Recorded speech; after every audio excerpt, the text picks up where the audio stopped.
Halo, Assalamualaikum warahmatullahi wabarakatuh. Saya Agus Nugroho, calon kepala sekolah dari SMK Negeri 1 Cimahi. Kali ini saya akan mencoba mempresentasikan tentang materi yang disampaikan pada saat BIMTEK Kepala Sekolah Berintegritas pada bulan September di tahun 2002 ini. Materi yang pertama yang disampaikan yaitu berupa modul bagaimana merumuskan strategi implementasi PPDB yang akuntabel dan transparan. Nah, kemudian yang kedua itu adalah materi tentang modul pengembangan strategi bagaimana menciptakan akuntabilitas pengelolaan data pokok pendidikan atau DAPODIK. Kemudian pada modul yang ketiga yaitu kami mendapatkan bagaimana mengembangkan sistem transparansi dan akuntabilitas di dalam mengelola dana pendidikan, serta yang keempat adalah bagaimana melakukan mitigasi KKN, korupsi, kolusi, dan nepotisme pada lingkungan sekolah. Kemudian yang selanjutnya pada materi yang kelima, kami diberikan materi tentang bagaimana merumuskan strategi implementasi budaya anti korupsi dalam lingkungan sekolah dan juga di masyarakat. Kemudian yang selanjutnya, yang keenam, kami memperoleh materi tentang bagaimana mengkoordinasikan penerapan zona integritas di sekolah. Kemudian yang terakhir, pada modul ke-8, kami mendapatkan materi tentang bagaimana mengembangkan strategi pengelolaan pengaduan pada masyarakat. Bapak dan Ibu sekalian, pada modul yang pertama yaitu modul merumuskan strategi implementasi PPDB yang akuntabel dan transparan, kami mencoba untuk menguraikan tugas-tugas yang diberikan dalam bentuk bagaimana langkah kami dalam menghadapi PPDB. Karena di dalam PPDB ada beberapa bentuk pelanggaran yang biasanya dilakukan. Saya mencatat dalam kegiatan PPDB itu ada 6 pelanggaran yang biasanya dilakukan baik oleh internal sekolah maupun eksternal sekolah. Bentuk pelanggaran yang dilakukan oleh internal sekolah diantaranya yang pertama itu adalah memanipulasi data pendaftar. Kemudian bentuk pelanggaran yang kedua itu adalah memanipulasi nilai pendaftaran yang ada. Kemudian bentuk yang pelanggaran yang ketiga itu adalah mencoba mengintervensi peraturan yang sudah ada untuk memasukkan siswa. Kemudian usaha yang keempat yang menjadi kendala pada saat PPDB itu adalah adanya pihak eksternal yang mencoba untuk memasukkan siswa dengan berbagai macam cara. Kemudian yang kelima, adanya penetrasi kekuasaan yang diberikan terhadap panitia pelaksana sehingga panitia pelaksana merasa tertekan dan menerima pendaftaran siswa yang mereka inginkan. Kemudian yang ke-6, adanya kesalahan yang dilakukan oleh orang tua siswa yang berkeinginan masuk ke sekolah untuk putra-putrinya dengan cara jalur belakang dalam tanda kutip. Mereka mencoba untuk menyuap atau memberikan uang. Kemudian pada modul yang kedua yaitu modul pengembangan strategi menciptakan akuntabilitas pengelolaan data pokok pendidikan.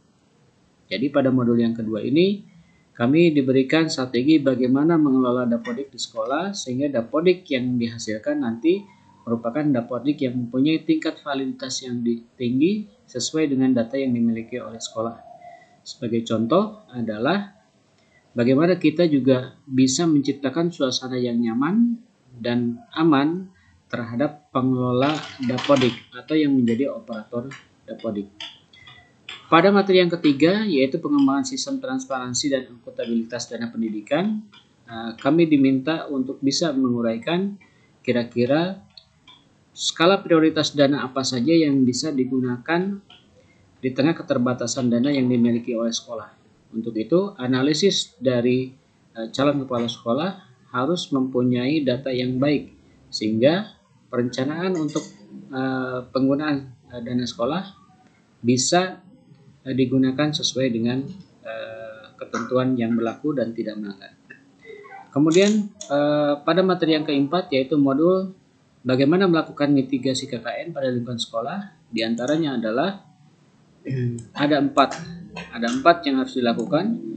Ya, yang pertama itu adalah pengembangan sistem transparansi dan akuntabilitas dana pendidikan di sekolah, kemudian sistem transparansi dan akuntabilitas dana pendidikan di sekolah, kemudian manajemen perubahan menuju tata kelola sekolah berintegritas, dan yang keempat itu adalah strategi pengelolaan pengaduan masyarakat dan penyusunan standar pengelolaan masyarakat. Kemudian pada modul yang kelima ada 4 yang dilakukan. Yang pertama itu adalah mengidentifikasi penyimpanan dan kendala. Yang kedua, mengidentifikasi potensi penyimpangan kendala, penginputan dan data pendidikan, kemudian juga penyimpangan dan kendala, serta penginputan double dip. Kemudian yang ketiga, merencanakan tindakan korektif atas potensi penyimpangan dan kendala penginputan data. Kemudian bagaimana melakukan mitigasi KKN pada lingkungan sekolah. Maka di sini disusunlah 2 hal, yaitu yang pertama strategi implementasi budaya anti korupsi dalam lingkungan sekolah dan masyarakat. Yang kedua menyusun SOP layanan akademik dan administrasi bagi siswa dan orang tua. Kemudian yang selanjutnya ada beberapa langkah juga untuk menerapkan zona integritas di sekolah. Di antaranya adalah mengkoordinasikan penerapan zona integritas dengan menyusun rencana aksi penerapan zona integritas di sekolah. Kemudian yang selanjutnya adalah pada modul yang ke-7 ada beberapa hal yang harus diperhatikan. Di antaranya ini adalah terkait dengan pembinaan kepatuhan kode etik guru dan tenaga kependidikan. Kita mengetahui bahwasannya guru mempunyai kode etik tersendiri di dalam melakukan pembelajaran, yaitu sesuai dengan Undang-Undang Nomor 14 Tahun 2005. Ialah memiliki komitmen untuk meningkatkan mutu pendidikan, keimanan, ketakwaan, dan akhlak mulia, memiliki kualifikasi akademik dan latar belakang pendidikan, dan memiliki potensi yang diperlukan, memiliki tanggung jawab atas pelaksanaan tugas dan keprofesiannya. Bisa dilihat di layar kode etik guru ada 9.